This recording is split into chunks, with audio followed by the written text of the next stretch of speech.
Christian in India society development and challenger सभा का गठन। तिथि 23 अक्टूबर को YMCA ऑडिटोरियम, जय सिंह मार्ग, कोनार्ड प्लेस, नई दिल्ली में पूर्व क्रिश्चियन लिबरेशन मूवमेंट एवं all India Christian democratic forum की ओर से किया गया। इस समय भिन्न भिन्न विषयों पर चर्चा भी की गई। वह आ रही समस्याओं के हल के बारे में लोगों को जागृत भी किया गया।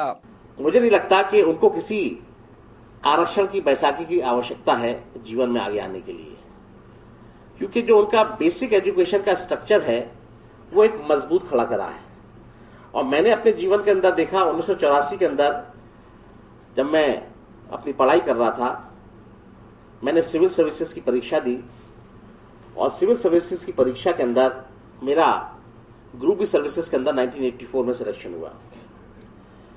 मेरे साथ में एक लड़का था सुनील ओबरॉय नाम का, जिसने मेरिट में 24वां स्थान प्राप्त किया और वो मेन मेरिट लिस्ट में आया 24वां स्थान के साथ, और IAS की उसकी लिस्ट में आ गया ना। मैंने कहा भाई ये दोस्त मेरा जो है इसको मुझे सैल्यूट करना पड़ेगा, इसलिए ज्यादा मैं ज्वाइन नहीं करूंगा। लेकिन ईश्वर की अनुकंपा रही, आज मैं एक अच्छे लॉयर के रूप में पूरे देश में जाना जाता हूं, एक नेता के रूप में मेरी पहचान है।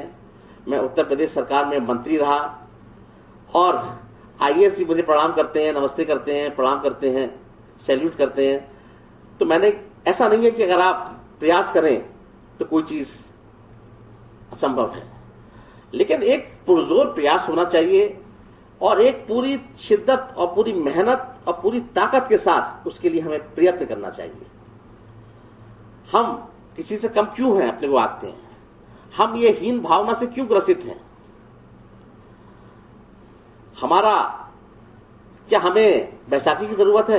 अगर आप मुझे बैसाखी दें, चाहे वो 20-50 लाख के उसके अंदर हीरे भी हमारी सिद्धिया कुमार जी उसमें लगवा दें, तो मैं स्वीकार नहीं करूंगा, कहने को हमारी बहन है। लेकिन ऐसी बैसाखी किस काम की जो आपको अपने दो पैरों पर खड़े होने से वंचित कर दे?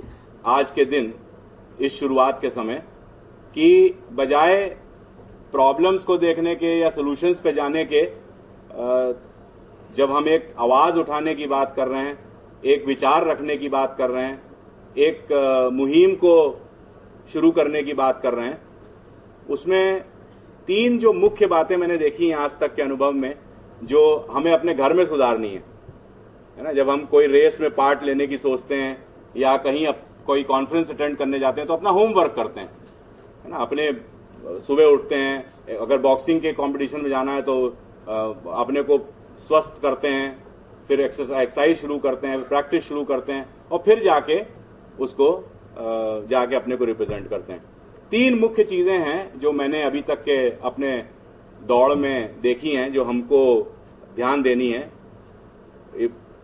बिशप साहब को क्या देना है, सेक्रेटरी साहब को क्या देना है, इसको क्या देना है, उसको देना, वो भी बातें अपनी जगह, वो अलग मंच पे वो होगी। लेकिन मुझे और आपको देखना है कि हम इन 3 चीजों में ना फंसें। पहली चीज है कि हम लोग मीडियोक्रिटी, क्वालिटी के ऊपर ध्यान नहीं देते हैं। हम लोग व्यक्तिगत रूप से, जो भाई ने भी अभी बात बोली कि शर्वुड की बात या किसी आम स्कूल की बात में पढ़ना या जाना, ये सब संभव है बशर्ते हमें स्टैंडर्ड्स का पता हो, हमें पता हो कि ये क्या हमसे एक्सपेक्टेड है। तो चाहे वो अपॉइंटमेंट के समय हो, अपॉइंटमेंट के समय भी दोनों तरह के लोग होते हैं। अच्छे लोग भी, ज्यादा पढ़े लिखे या ज्यादा क्वालिफाइड या तजुर्बे के भी लोग होते हैं, और आम भी होते हैं। तो उस पर थोड़ा सा हम लोग ध्यान दें।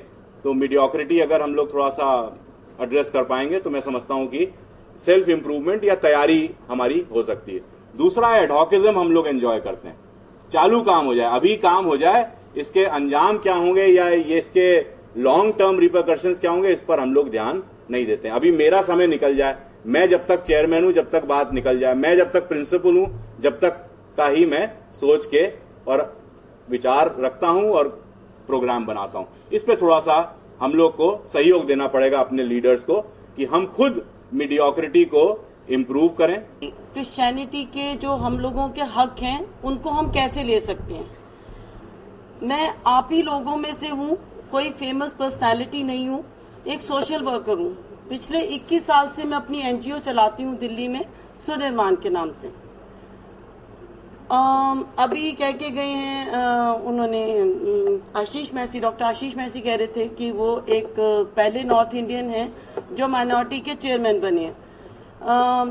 पंजाब के कुछ लोग अगर यहाँ बैठे हुए हैं तो मिस्टर मुनव्वर मसीह भी पंजाब में माइनॉरिटी के चेयरमैन हैं, और मिस्टर आर्नल्ड जेम्स हैं यहाँ पे बैठे हुए हैं, वो कांग्रेस की तरफ से हमारे माइनॉरिटी के 2 टर्म्स उन्होंने पूरे किए हैं माइनॉरिटी के, ठीक है।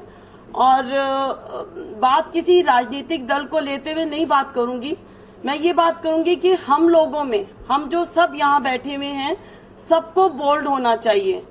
मैं अपनी चर्च ऑफ नॉर्थ इंडिया में या अपनी डायसिस में सबसे बोल्ड लेडी मानी जाती हूँ, और शायद मैं आज इसीलिए इस मंच पे खड़ी हुई हूँ, ये बताने के लिए कि आप लोगों में अपने हक लेने का एक जुनून होना चाहिए, ठीक है। इन्होंने अभी एक चौधरी जी हैं जो रुड़की इंडस्ट्रीज के मालिक हैं, उन्होंने बोला हमें 24/7 एक मंच खोलना चाहिए जिसमें हम अपने आके बातों को बोलें, ठीक है। हमारे पास अब हमारे एडमिशन्स नहीं होते, 50% हमें आरक्षण चाहिए, ये भी बात आई थी। ये सारे हमारे क्रिश्चियंस के बहुत छोटे छोटे पर बहुत जरूरी मसले हैं, आम लोगों की ये बातें हैं कि जो हम, जैसे आप लोग ही सब बैठे हुए हो, सेंट स्टीफेंस में एक जॉर्ज, अगर तुमको याद हो, दो साल पहले एक बिशप थे, उन्होंने 95% उनकी बेटी के मार्क्स आए थे, बिशप की बेटी का, बिशप की CNI की बिशप की बेटी का एडमिशन नहीं हुआ था वहां पे। और यही अगर आप जीसस एंड मेरी में चले जाएं तो वहां पे 50% भी अगर आपका होगा, क्रिश्चियन होना चाहिए बच्चा, उसका एडमिशन होगा। तो हम लोग अगर अपने आप में, जैसे हमसे पूछा जाता है कि हम किस से हैं, मैथोडिस्ट हैं, पैथोडिस्ट, बैप्टिस्ट हैं या CNI के हैं, तब हमारा एडमिशन होगा। नहीं, हमें लड़ना चाहिए, हमें उस चीज को देखना चाहिए, हमें अपने आप में बोल्डनेस लेके आनी चाहिए, ठीक है। हम, मेरे ख्याल से हम इसीलिए यहाँ पे इकट्ठे हुए हैं कि क्रिश्चियंस के क्या हक हैं। मैं इससे आगे के समाधान की तरफ जाना चाहता हूँ। वो समाधान क्या है? अभी पहले शिक्षा की बात चली है, शिक्षा पे कहता हूँ, उसके बाद और बुनियादी बात पे आता हूँ। शिक्षा के मामले में हम ऐसा क्यों न करें, सारे आप लोग जो वंचित ईसाई लोग हैं वो, और इस देश में जितने वंचित मुसलमान हैं, जितने वंचित हिंदू हैं, जितने वंचित सिख हैं, जितने वंचित यहूदी हैं, सब लोग मिलकर कोई ऐसी लड़ाई क्यों नहीं लड़ते हैं कि टुकड़ों में मुक्ति मिले, टुकड़ों में मोक्ष मिले, टुकड़ों में बराबरी मिले, टुकड़ों में सुविधा मिले, उसकी बजाय एक साथ सबको सुविधाएं मिले। मैंने माइनॉरिटी कमीशन के अंदर इसी YMCA इसी हॉल में इतने प्रोग्राम किए, सारे पादरी साहिबान को बुलाया कि आप लड़कों को बुलाओ, उनसे कहो तू 12वीं कर ले, आगे मत पढ़, प्लम्बर का काम सीख ले, इलेक्ट्रीशियन का काम सीख ले, मोबाइल रिपेयर। एक प्लम्बर मेरे घर में आता है तो 50 रुपए सिर्फ आने के लेता है, एक दिन में 2000-3000 रुपए कमाता है वो। मगर हम लोग जो हैं, हमको टाई सूट, ये हमें ये नहीं छोड़ रही। हमारी कम्युनिटी इस चीजों को निकल के जाए, हमारे बच्चे मेहनत करें, काम करें, और वो जो हमारी लड़कियां हैं MA कर रही हैं, BA कर रही हैं, LLB कर रही हैं, डॉक्टर बन रही हैं, उनको लड़के नहीं मिलते। मतलब ये फोरम इस तरह को ध्यान, जब वो लड़कियां बाहर शादियां कर रही हैं तो ये कम्युनिटी कहां से बढ़ेगी? आप सोचो इस बात को। आप अपने बच्चों को अगर नहीं पढ़ते ना पढ़े, मत तो जोर मत डालिए, उनसे कहिए कोई और ट्रेनिंग कर लो, रोज कमाओ, रोज टाई लगाओ, कार में जाओ काम करने, कि जाना है प्लम्बर के काम पे, गाड़ियां रखो, अमीर बनो, सीखो। नौकरी 12वीं पास वाले को क्या नौकरी मिलेगी? PN मिल जाएगा, बन जाएगा, कुछ और बन जाएगा। हम कहते हैं हम गरीब हैं, गरीब के बच्चे हैं, उनको एडमिशन मिलना चाहिए, उनकी सहायता होना चाहिए। हालांकि चर्च इज फॉर पुअर, ये एक मैंडेट है। कोई अगर चर्च ऐसा नहीं करता है तो खुदा का प्रकोप उसके ऊपर है, क्योंकि चर्च है ही गरीबों के लिए और उनकी मदद करने के लिए। लेकिन अगर वो गरीब रोज तो दारू की बोतल पीता हो, रोज मीट खाता हो, और वो कहे मैं गरीब हूं, मेरे बच्चों को एडमिशन दो, फीस दोगे? फीस तो है नहीं जी, मुफ्त में पढ़ाओ, गरीब बच्चा है, ईसाई है, अगर सारे गरीब आ जाएंगे इंस्टीट्यूशन में तो इंस्टीट्यूशन चलेगा कैसे? क्योंकि ज्यादातर गरीब बच्चे ही कहते हैं ईसाइयों के अंदर कि जी गरीब बच्चे। हर एक गरीब की मदद करनी चाहिए, मैं इस बात पर पूरा समर्थन करता हूं, लेकिन हमारा कर्तव्य भी होना चाहिए। आज हमारे मसीह परिवारों की हालत ऐसी है जिसमें कि चर्च को एक ऐसा चुनौती लेकर के जानी है कि उनको सही तालीम मिले। लेकिन मैं फिर भी उसको फ्रेम करना जरूर चाहूंगा। हम यहाँ पर इकट्ठा हुए हैं एक क्रिश्चियन फोरम फॉर्म करने के लिए जो राजनीति को प्रभावित करे। हमारे चर्चेस की और क्रिश्चियनिटी की एक बहुत बड़ी गलतफहमी ये है कि हम पास्टर लोग या चर्च या मसीहियत का राजनीति से कोई लेना देना नहीं है। यदि आप ऐसा सोचते हैं तो आपको दोबारा बाइबल में वापस जाने की जरूरत है, क्योंकि प्रभु यीशु मसीह के लिए भविष्यवाणी यह थी कि प्रभुता उसके कांधे के ऊपर होगी। आर.एल. फ्रांसिस जी ने, जो पुअर लिबरेशन मूवमेंट के प्रेसिडेंट हैं, और मिस्टर जॉर्ज टॉम जी एडवोकेट, इनका भी मैं धन्यवादी हूं। और जो स्टेज पर बैठे हैं आर.एल. फ्रांसिस जी, रेवरेंड फादर विलियम प्रेमदास जी Chaudhary, Mrs Cynthia Kumar ji, doctor अपेश शपथ जी, रेवरेंड तमथी शाह, रेवरेंड प्रभाकर मल्लन जी, प्रिंसिपल साहब, मुझे नाम नहीं पता रुड़की वाले जिनके कॉलेज हैं वो भी बैठे हैं, और भी बैठे हैं जाने माने लोग। फादर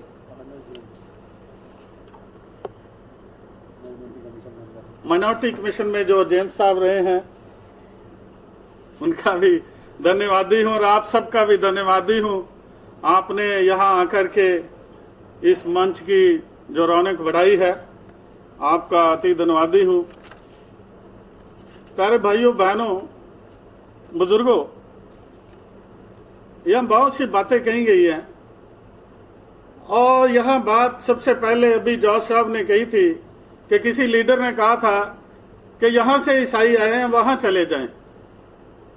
पहली तो बात ये क्लियर करने वाली है कि ईसाई कहीं से आए नहीं, हम सब यहां काले काले हैं, अंग्रेज कोई नहीं है गोरा गोरा कि ये विलायत से आए हुए हैं। एक बात मैं क्लियर कट कहना चाहता हूं, बेशक मैं चर्च में बिशप हूं, मैं लाइन में हूं, लेकिन जितना प्रचार इंडिपेंडेंट प्रीस्ट ने करा है, मिशनरीज लोगों ने, चर्च वालों ने उतना प्रचार नहीं करा। उन्होंने इतनी, लेकिन बिल्डिंग्स उन्होंने बहुत कड़ी करी है, स्कूल बहुत बनाए हैं। अगर आईडी बनाई है, आइडेंटिटी है, उनकी पहचान है हमारी, तो पहचान हमारी उन्हीं लोगों से है जिन्होंने इतनी प्रॉपर्टी बनाई है।